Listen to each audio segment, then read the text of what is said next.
Good evening and welcome to Primetime Lawmakers for the 6th legislative day of 2011. I'm Scott Slade, and coming up in tonight's program, the Senate overrides a former Governor Sonny Perdue veto on zero-based budgeting. We'll bring you an in-depth leadership interview with Senate President Pro Tem Tommy Williams. Senator Williams explains the reasoning behind the recent Senate power struggle. And we'll be joined by two in-studio guests to talk about issues surrounding Georgia's water needs. Senator Ross Tolleson, chairman of the Senate Natural Resources Committee, and Sally Bethea, founding director of the Upper Chattahoochee Riverkeeper. We've got a lot to do for you tonight on Primetime Lawmakers, but first, a strong bipartisan vote in the Senate to revive a measure vetoed by the former governor. And Wandy Lawson has the details in tonight's Capitol Report. For those of you who are freshmen, the budget that will be placed on your desk for your approval will likely detail as little as 3% of the next year's spending. Senator David Schaefer went to the well this morning to encourage his colleagues to override former Governor Sonny Perdue's veto of Senate Bill 1 and allow the state to move to zero-based budgeting. What followed was perhaps the strongest showing of bipartisan unity this session. In the governor's veto message, he talked about this does not change the budget process employed by the General Assembly, which could employ zero-based budgeting in its budget process under current law if it so chose. Could you address that? Basically what he's saying is that when if you read the sentences before that, what he's saying is that before he submits the budget to us, that he does zero-based budgeting. He just doesn't show us his zero-based budgeting. And what he's saying in that portion of the message is that if we really wanted to know, we could just ask. I'm saying that as part of the process, the agency heads and the governor ought to show us everything that they propose to spend in the upcoming year and ask for our approval, not show us only a tiny percentage and then say to us, if you've got any questions about the 97%, just ask. The Senate's longest-serving member, Democrat George Hooks, recalled that zero-based budgeting had been used when Jimmy Carter was governor. The system, he said, would prevent state agencies from hiding money from the legislature. This agency, for example, there's a position that has been vacant for over 3 years, but yet it's been annually budgeted in the salary of $32,412 a year since it was vacant. Now, what the agency has done is keep that $32,412 a year and spend it. Now, I'm not saying anything illegal went on. Of course, it did not. But it's been a vacant position for over 3 years that was done away with. This tool will allow us as a legislative branch to get into it. I think it's good fiscal policy. I understand the governor's veto message, but frankly, I don't agree with it. If it worked under then Governor Carter and it went away during the years, I think it's a good principle of fiscal responsibility. Without dissent, the Senate voted to override the veto of SB 1. Now, that override requires a two-thirds majority vote by the House to become law, and that won't be easy to come by. House leadership say they have their own version of zero-based budget legislation and that HB 33 is preferable over challenging the governor's office with an override. I'm confident, though, that this House and this Senate has a very talented group of elected folks that can evaluate for themselves what might actually be a better bill than what SB 1 was. And my preference would be to go about it that way rather than the negative connotation of, well, we'll veto that and override it. And I mean, we'll override that veto and go forward. Looking back on the week, on Monday, Senator John Bullock filed legislation to allow a referendum on local Sunday sale of alcohol. Senate Bill 10 would allow retailers to sell beer, wine, and liquor Sundays from 12:30 p.m. until 11:30 p.m. On Tuesday, Governor Nathan Deal presented his first Eggs and Issues address, pointing to an emphasis on job creation, water management, and schools. I want to meet quarterly with groups of teachers, principals, local school superintendents, local school board members, and parents from around the state of Georgia. And Wednesday, the Senate Finance Committee gave unanimous approval to Senate Resolution 20, the Taxpayer Protection Amendment of 2011. It sets a limit on how much the state's budget can grow on a year-by-year basis. And essentially it says, the amount of money we spent last year is the most we can spend the next year, but we can adjust it up for inflation and population. So, of course, we know we have inflation. Population generally increases. So we would allow the budget to grow at a reasonable rate instead of sometimes when there's an enormous amount of money that comes in, lawmakers are tempted to just spend it all. This would say you can't spend above a certain amount, and if any excess revenue comes in, you're required to put that into the rainy day fund. And once the rainy day fund gets to a certain point, then we would actually begin reducing the income tax rate. Faced with a budget shortfall of over $1 billion, it might appear that there would be little reason to consider what to do with surplus funds. Senator Rogers, though, says that Senate Resolution 20 is an investment in future prosperity. When the economy has another downturn like we've gone through the last few years, we aren't in such terrible shape by not having enough money in reserves. Now, look, we had about $1.8 billion in reserves, which was the most ever. But had we, during the 90s and maybe during 2004, 5, and 6, really put aside some money, then we would have been in even better shape. So this is just a constraint of the people telling their lawmakers, look, there's just a limit to how much you ought to be able to spend in 1 year. And if you bring in excess revenue, you need to put it aside or you need to send it back to the taxpayers. SR 20 is now in Senate rules awaiting consideration by the full Senate. Reporting from the Capitol, I'm in Wandy Lawson for Primetime Lawmakers. And now to tonight's leadership segment. Wandy sat down yesterday with Senate President Pro Tem Tommy Williams, who says the state does not have to wait out the recession to begin improving the unemployment picture. I'm working with some of our freshmen to drop a bill right now that spreads out over time your unemployment insurance premium factor. You know, if you got a loss over the last 3 years because you had to lay off people, your premiums go up. It doesn't take into consideration the many years of good experience you may have had. So spreading that average out will lower those insurance premiums. I've got businesses that are saying, Senator Williams, we're going to have to lay off people because our unemployment insurance premiums are going up too high. So those are the kind of changes that we can make. There are a number of other bills out there that help business, the premium tax, any number of bills that could help businesses be a little more profitable so they could put a few more people on. And now there's the joint House-Senate Tax Committee considering those recommendations that came down from the Tax Council on reform and fairness. And I'm wondering, in this session, what do you see as being kind of the role perhaps for some of those recommendations and maybe some of them becoming legislation? That team worked very hard, and we think they did a pretty good job at bringing a group of solutions that create jobs and that changes our tax structure, give us a little more stability and collecting taxes. I like a lot of their proposals, and I think at the end of the day we'll put together a package of those proposals that we can bring to the General Assembly for a vote. Any ones in particular you want to note that you do like? Well, I like the idea of putting the tax back on food and taking it off income. As long as you do it's revenue neutral and it's not a tax increase. It's taking from a lot of folks who frankly are not paying taxes. Tourists are not paying taxes on food. Illegals are not paying taxes on food. Transients coming through. A lot of folks that just shop from our border counties are not paying taxes on food. It's taxing that and giving the break to the Georgia citizens who are paying income tax. We have provisions in there to take care of the poor, those low income wage earners, and also anybody that's currently on food stamps. Those are not taxed.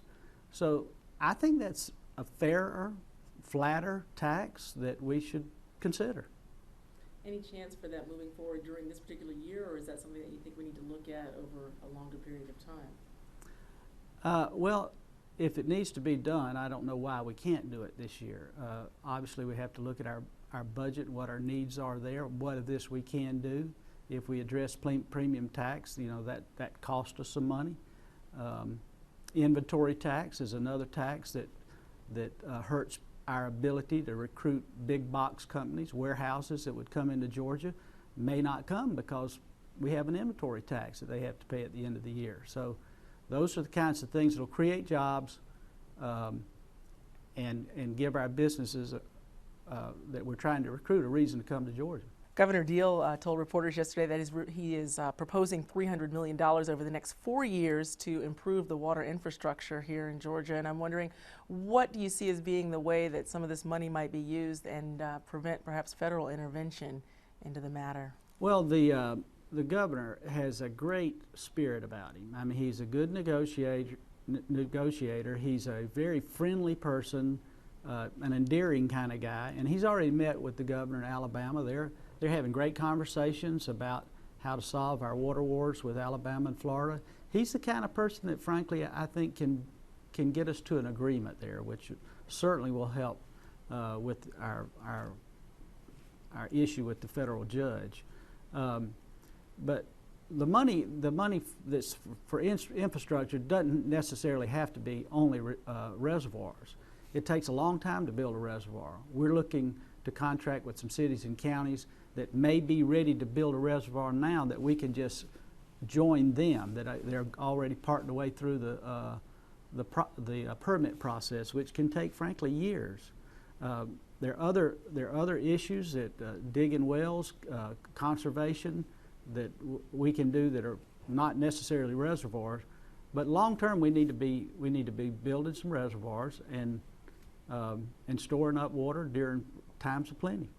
The Senate began changing some of its rules on the first day of the session, and those who oppose some of these changes say that things like creating the Committee on Assignments and some of the other rules changes are actually consolidating the power in the hands of too few. So I'm wondering what you see as perhaps being the benefits of these rules changes. Well, what's been portrayed is this is all personality and power grab. The fact of the matter is not. It's simply about obeying the Constitution. Every year, every senator in here, including the lieutenant governor, put their hand on the Bible and swear to uphold the Constitution. The Constitution says the powers of the lieutenant governor come from the governor, and that the powers that reside in the Senate and the House shall forever remain there. That's the words of the Constitution. So we believe that as a legislative body, it is our obligation to govern the legislative body, and he being the executive body, his power should come from the governor. Now, he is the presiding officer, and that is in the Constitution, and he will continue to be the presiding officer. He does a great job at that.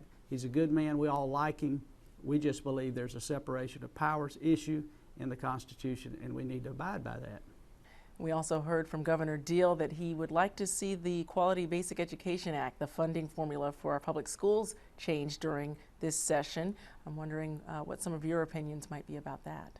And let the locals pick up the administrative side. They'd be a little more interested in managing their money better if they were having to pay for the administration side. I like that idea. Yesterday I met with Apple Computers. Apple can come into our school systems at $500 per child, offer every child an iPad, put up a Wi-Fi system, train all the teachers, and provide all of our curriculum, and upgrade that system every 3 years. We're spending $45 million a year on books that wear out after 7 years, and there's no reason that we should not change our those kind of funding efforts to help kids learn the way kids learn these days. So you're seeing a greater role perhaps for some private partnerships maybe in the future for education here in Georgia? Well, we're still buying books and replacing them. We've got books that still have Pluto as the planet, as a planet. We have books that don't even have 9/11 as a matter of history or current events. We could, with an iPad, we can replace that as the event happens, and and that's the way kids learn. So, particularly in middle school, where kids start to think about dropping out, they get behind. The evidence is where we offer that kind of learning, and the kid doesn't go home with a backpack full of books. They go home with an iPad, and the chances of them dropping out are lessened quite a bit. So we need to move that direction. Over time, it actually saves us money. So those are the kinds of innovations in spending that we need to be focused on. Our new school superintendent, frankly, has an iPad and thinks this is the way we should go. One of the other things that he believes, and I support, is we need everybody's not going to college, so we need a legitimate vocational track that allows folks to pursue a vocational track. And where we do that, particularly in career academies, more kids are staying in school because they see school as relevant and they see it as a way to get a job. Thanks very much, Imwandi Lawson. What a great interview with Senate Pro Tem Tommy Williams, among other things, thinking we ought to move ahead on tax reform. And iPads might be the solution for Georgia school kids to get them more motivated and save a bunch of money, too. Thanks so much. Depend on us to keep you up to date with what our leaders think throughout primetime politics in this legislative season. We're going to catch up with Tom Crawford, the editor of the Georgia Report, get his take on this second week in just a moment.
Welcome back to Primetime Lawmakers. It's the end of the legislative week, and that means it's time to check in with Tom Crawford, editor of the Georgia Report.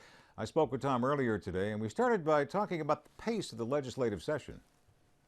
It has been an interesting start to the legislative session, Tom Crawford. Kind of a slow start because of the weather, hasn't it? That's right, Scott. We got off to a little bit slower start than we usually did, but I think the pace will pick up a little bit next week. Bring us up to the speed of this power struggle between Senate leadership and Lieutenant Governor Casey Cagle. What's the latest there? The latest there was the Senate leaders, Tommy Williams and Majority Leader Chip Rogers, made another run at Casey Cagle earlier this week. They tried to pass a rules change that would have given Tommy Williams, the President Pro Tem, a little more control over the Senate staff and the budget of the Senate staff, which would have been a significant take back from Casey Cagle, but Casey worked some angles behind the scene. Put off the attack, and he emerged a little bit stronger than he did before, still in control of how the Senate works.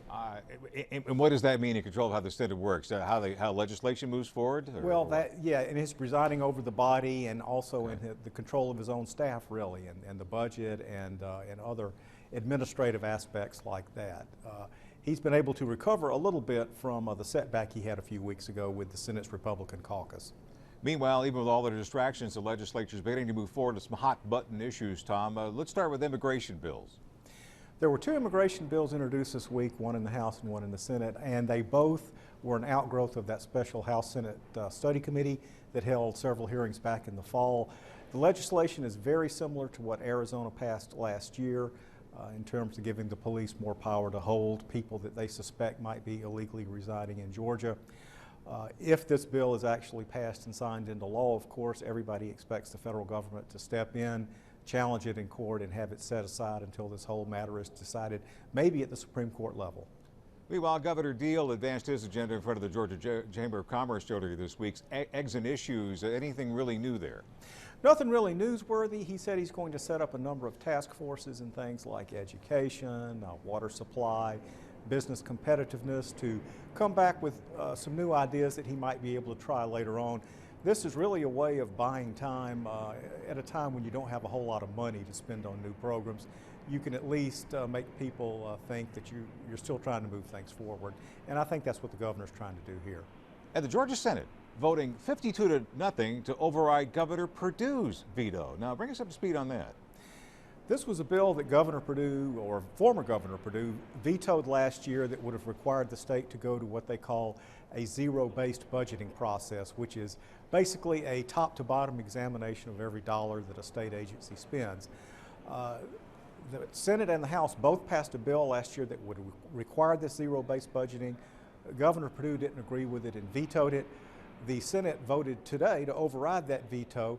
The House leadership indicated, well, we like the idea of zero-based budgeting, but we don't think we'll vote on the veto override. We'll try to pass our own version of the bill and see if that works out a little better. Hot button issues, we mentioned immigration just a moment ago. Sunday sales, that appears to be moving forward. There's a much better prospect this year to legalize Sunday package sales of alcoholic beverages. Governor Deal was asked again this week how he felt about the issue, and he said, if the legislature passes it, I will not veto it. That's a big change from the former Governor Perdue, who said he would veto a bill if it came out of the legislature. So with that roadblock out of the way, the prospects of getting a Sunday sales bill are probably the best that they've ever been around here. Tom Crawford, it's great to catch up with you. Let's do this often. Oh, we will. We will. Even as the water wars between Georgia and surrounding states drag on, Governor Nathan Deal raised the issue of the importance of the water supply at Tuesday's Eggs and Issues breakfast. Governor Deal says he wants to expand existing reservoirs and will call on the Georgia Environmental Finance Authority to coordinate state resources and help local governments find additional water supplies. Joining me in the studio live this evening is Senator Ross Tolleson, chairman of the Senate Natural Resources Committee, and Sally Bethea, founding director of the Upper Chattahoochee River Keeper, an environmental advocacy group. Thank you both for being here. We'll be talking quite extensively in just a moment. But let's begin by taking a look at a clip from a recent documentary that aired on GPB, Chattahoochee, From Water War to Water Vision. I call the Chattahoochee a blue-collar river. And by that I mean, you know, this river does a lot of things for many interest groups. It's where over 6 million people get their water supply and send their wastewater. It generates electricity and provides cooling for coal, gas, and nuclear power stations. It supports agriculture, industry, recreation, and aquatic life. It belongs to everybody, those living upstream and those living down. Let's begin this evening with the bear that's at the door, if you don't mind. The federal court ruling that gives Georgia another 18 months or so to cut a deal with Alabama and Florida over drinking water, especially from Lake Lanier. And Sally, let's start with you. Are we on track to satisfy the court, and what do you think ought to be done? Well, we think we really need to get out of court and start negotiating with our downstream neighbors. We need cooperation, and we need to get a water sharing agreement so we can get access to Lake Lanier. We have a massive reservoir sitting there that we need to be able to use. We could even raise it 2 feet and get billions more gallons of water. That's what we'd like to see done. We're frustrated that to date our state leaders have not made much progress on negotiations. Okay. Senator Tolleson, great to have you here this evening. What do you think? Good to be with you. Well, negotiations have been going on for the last few years pretty hard. And a lot of the judge set aside that the negotiations pretty much had to be kept quiet and not in the public arena. So that's why you kind of sometimes feel like you wonder what's going on. Mm-hmm. But the three teams are all working very hard together. So we hope that there will be an agreement coming soon. Former Congressman Buddy Darden in this program earlier this week, I asked him, was he aware of meetings going on between the governors of Georgia, Alabama, and Florida? And he answered more or less by saying, these first meetings should take place privately and out of the public eye. Have you heard of any such meetings going on? Well, I do know they've had dialogue. And of course, they have teams that are negotiating and have been negotiating for the last couple of years. So there's been a lot of hard work being done, and I think there's been a lot of progress. And I actually feel pretty confident that, you know, by the time the deadline shows up, I feel like there'll be an agreement. Ms. Bethea, I mean, you said just a moment ago we need to come up with an agreement. So you're in favor of them talking to each other? Absolutely, but we're also in favor of transparency. We feel that any agreement that is going to be made between all the states has got to be out in the open with all the sectors, all the affected people, industries and so forth, knowledgeable about what's going on.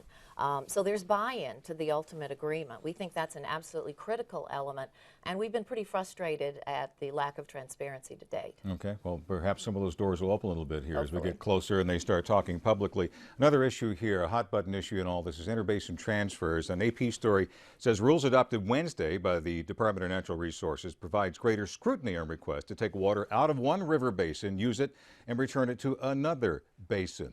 Senator Tolleson, you've had a couple of comments about that. How do these interbasin transfers work, and is that really a good thing to do? Well, interbasin transfers occur in Georgia. This is not creating more interbasin transfers. These were rules and regulations that were put in place that actually were taken straight from the statewide water plan. And because we seem to not really be able to have a real adult conversation in the General Assembly about it and come to an agreement on a good bill dealing with interbasin transfers, by putting these into rules and regulations, it raises the bar on being able to have an interbasin transfer and creates more protection for the state. So actually today, we're better off than we were before we passed those rules and regs. It put in some more strength and more hurdles that you have to do before you have an interbasin transfer. You agree with that? Well, not really. Is that workable? Not really. The rule that the DNR board passed yesterday really has the appearance of regulation, but not the substance. The rule makes it totally discretionary whether or not our state environmental agency evaluates their permit decisions using a whole list of really important criteria. We're not opposed to moving water from one river basin to another. We know that's done in Georgia very often, but we think there needs to be a thorough review and analysis, science, technical look, and a look at the economic prosperity to make sure all downstream communities are protected and all rivers are protected.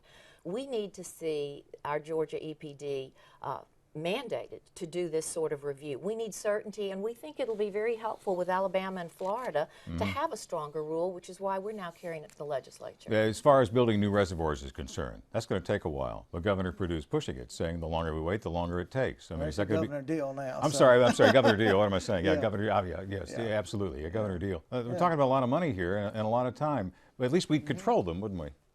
Yes, you do, and it does take time. It takes time to do all the environmental studies and do all the permitting and all that.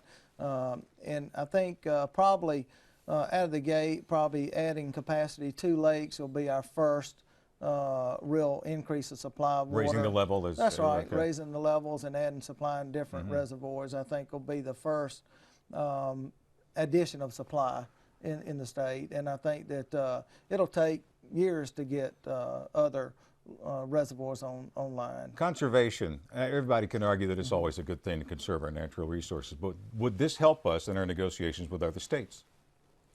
Well, I think absolutely, and certainly Governor Perdue and the senator and others passed a strong Water Stewardship Act with conservation measures last year, but there's a lot more that can be done. And it's just smart for the pocketbooks of Georgians who are feeling the pinch of the recession and so forth now to invest in efficiency and conservation. Efficiency first is going to get you the biggest bang instead of new reservoirs. I completely agree with the senator that existing reservoirs, maximizing their use, that's the way to go instead of building new ones. In a few seconds we have left, do you see stricter conservation laws being passed? The bill we passed last year was good. It was strong. It's actually being used as a model across the nation. And you're going to see a lot of good conservation come out of that. The agricultural community was real big in helping out. Industry, sub-metering on new apartments complexes built after July 2012. All things that'll help.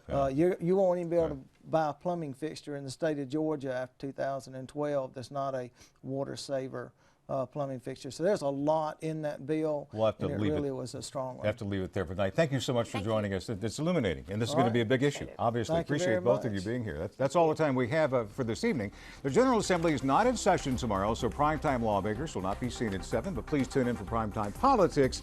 Tomorrow's program will explore the future of the Hope Scholarship. That's tomorrow night at 7 on GPB.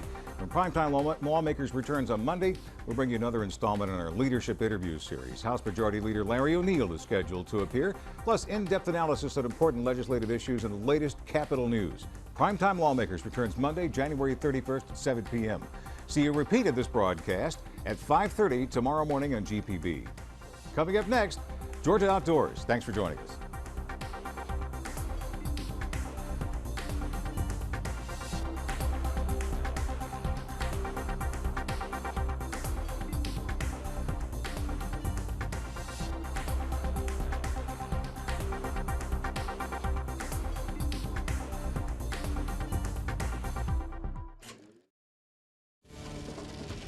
This is a GPB original production.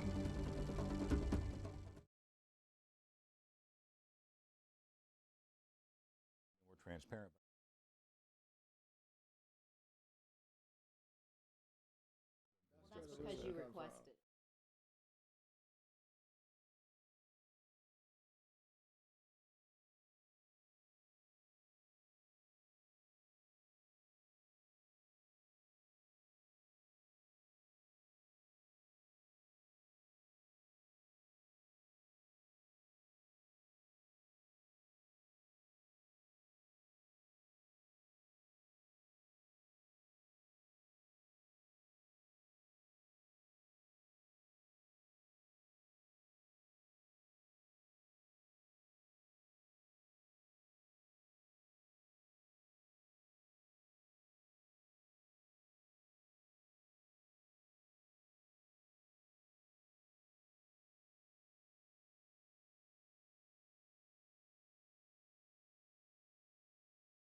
County when they stopped all the sewer taps in Gwinnett in the 80s? They stopped that building boom, bam, like they that. were going to in the city of Atlanta in the 90s, but anyway. Yeah. Well, thank you for inviting me. All right. Great to see you, Sally. It's great to meet you, Senator. Sure appreciate it, and I hope to talk to you again. Thank you. Yeah, stay in touch. Just leave it there on the counter. It's fine. Okay. All Yeah. right, Scott. Good to see you. Pleasure. Thank you.